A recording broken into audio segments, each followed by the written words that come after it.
Good morning, welcome back to the channel, and I hope you're doing well. This morning I'm in the western Brecon Beacons, so got up nice and early, woke up at about 3:15, drove here, took about 4 hours, so that's not too bad, and we're going to be hiking up there. So I'm not really sure if you can see the summit, but it's about 800 meters in altitude, maybe a little bit over that. So yeah, it's going to get the heart rate pumping a little bit. And we're going to encounter a couple of hill lakes as we're up there as well. One is called Llyn and Fach, and the other one, can't remember the name of, as usual, but I will put the name on the screen of the other lake as well. So yeah, I've been really looking forward to this one. I've been planning this one for a while, but promised myself that I'd wait until the conditions were just right for this one. And today there is very light winds and visibility is pretty good, and we've got hazy sunshine this morning, though I think it's due to cloud over this afternoon. So yeah, looking forward to bringing you guys with me on this one, and let's get started.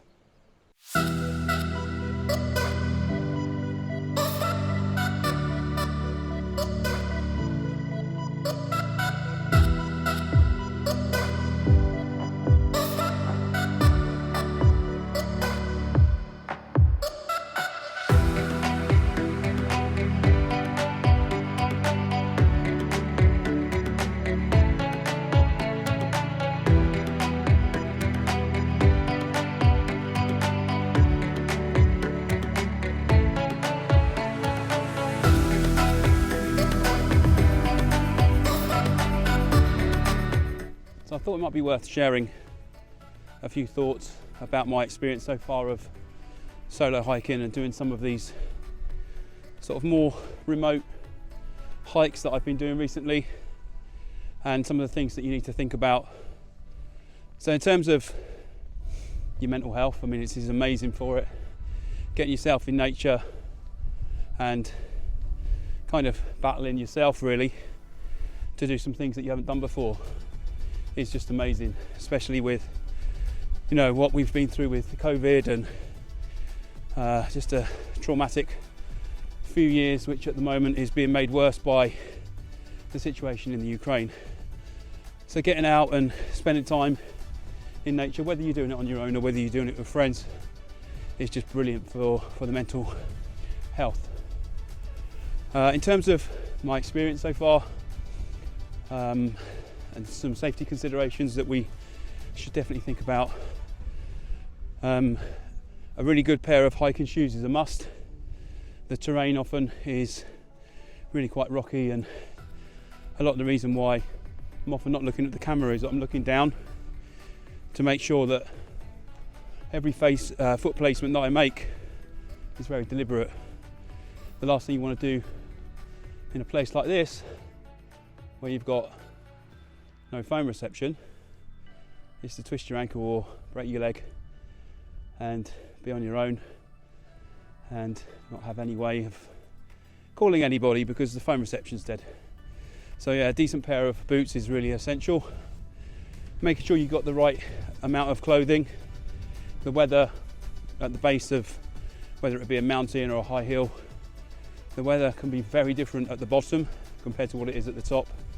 So I always probably put 1 or 2 layers more than I need on, and I think to myself, if I need to take them off, then that's fine. But if I haven't got them and I'm freezing, then obviously that's not a good place to be. I also always have a medical kit with me, which, you know, contains some of the essentials, things like plasters, paracetamol, an emergency blanket should there be a problem, and I I've got a GPS watch. I was always an avid Apple user, but more recently I made the decision to move across to a Garmin Fenix 6, which I'll probably do a review on at some stage in the not too distant future. But that's going to be giving me all of the coordinates and all of the information about the routes that I need to be taking, and more importantly, you can track where you've been and get yourself back to where you were. So if you ever got lost, you've got a good way of getting back with your GPS watch. And obviously things like hats, gloves, walking poles if you need them, all of those things really do come into handy. And last but not least is to make sure you've got enough food and water. I've always got this camel water bag thing that I can just drink as and when I go. So you just pick that up and have a drink. And I've always got a few protein bars and things in the bag as well, just to make sure that you've got enough energy really. You know, you'd be surprised about the amount of calories and energy that you burn doing this kind of walk. So it's important to make sure that you've got the ability to replenish some of those calories or some of the water that you're going to use up on the way. Anyway, I thought that would be just a little bit helpful. I know that most of you will already know these things, but it's always good to give the perspective of somebody that is fairly new to this.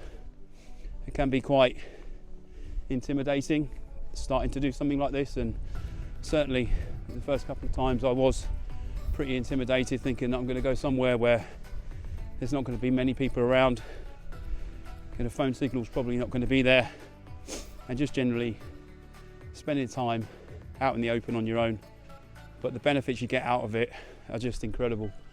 So if you're able to, and you have the opportunity to get out and do something like this, then I highly recommend it.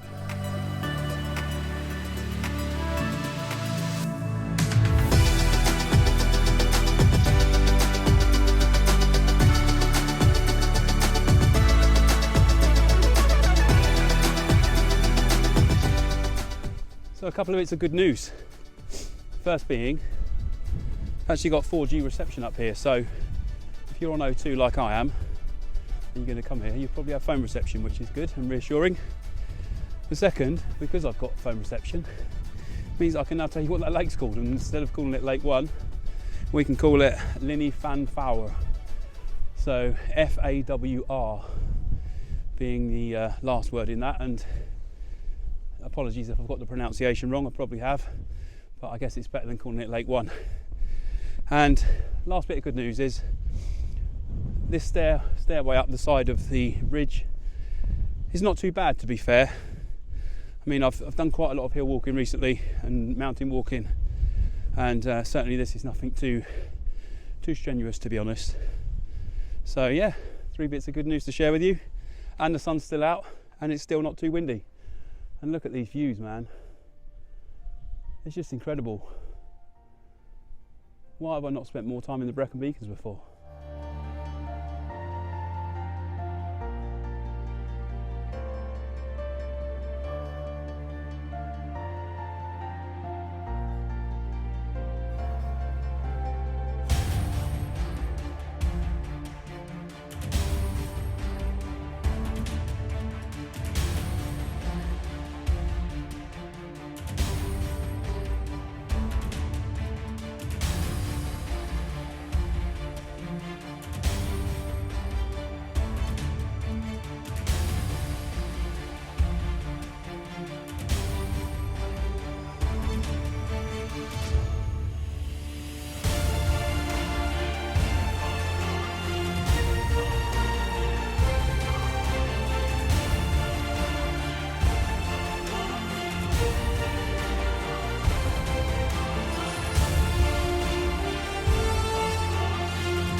almost at the summit of, this is where I just go, that, because I can't remember the name, like normal.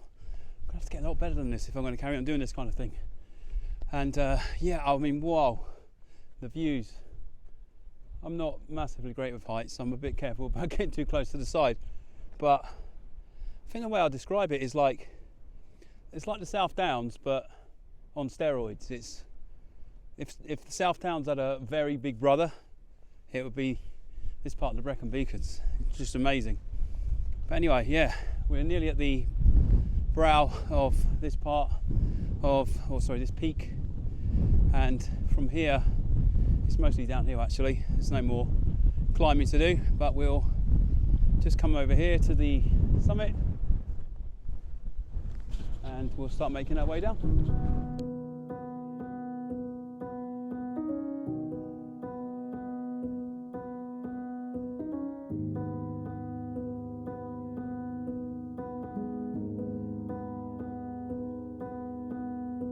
Saw you paint a picture of a face, a face that wasn't even close to mine. I know I shouldn't be in love, but it's so hard to move on. So we're 11 kilometres in now, and as you can see, we're off of the ridge and down now, making our way back along a trail that goes along the foot of the ridge itself. So just give you a bit of perspective about where we've come from. So we've descended down about 900 foot, I believe, or almost 1,000 feet. And this trail, if I've looked at the map correctly, is going to take us back to the first lake that we started at. And then from there we can make our way back down to the van. The Llyn Fach, the second lake that we've just been past, is awesome actually. There's a mountain bothy there as well, so that if anybody gets caught out or stuck in weather, then there's somewhere for them to rest, wait for the weather to go through. And they tend to have fires in there as well, so people can make a fire to keep warm as well. But I think I said earlier, the walk itself, yeah, I mean, any walk like this is strenuous, but it's not too bad. I mean, compared to some of the walks that I did in the Lake District last week, this is probably a little bit easier for the most part. But yeah, amazing so far.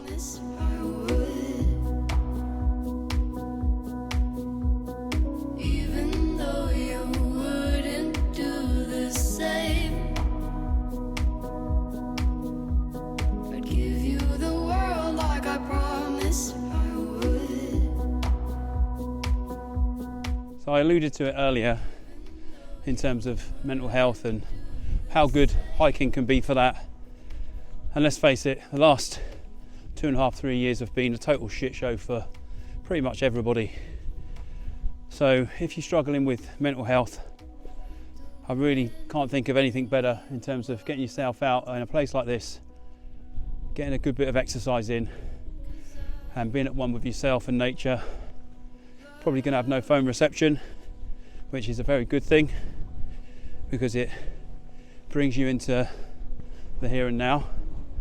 And I appreciate that not everybody who suffers with sort of depression and mental health really wants to be on their own all the time. So if solo hiking is not something that you think would be good for your mental health, then convince a friend to come out and do a walk like this.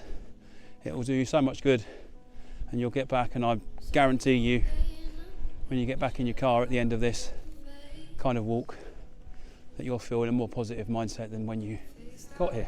Wasn't even close to mine. I know I shouldn't be in love, but it's so hard to move. So I've made it back to Llyn Fach. Apologies again if I've pronounced that incorrectly, which is the first lake that we came to on our way up here. And obviously I filmed quite a lot on the way up here, so I'm probably not going to spend any more time filming, repeating things that I've already showed you guys. So what I'll probably do now is, when I get to the other side of the lake, start heading down to the van, and I'll check in with you when I get to the van. Back at the van now. I really enjoyed that hike, that was awesome.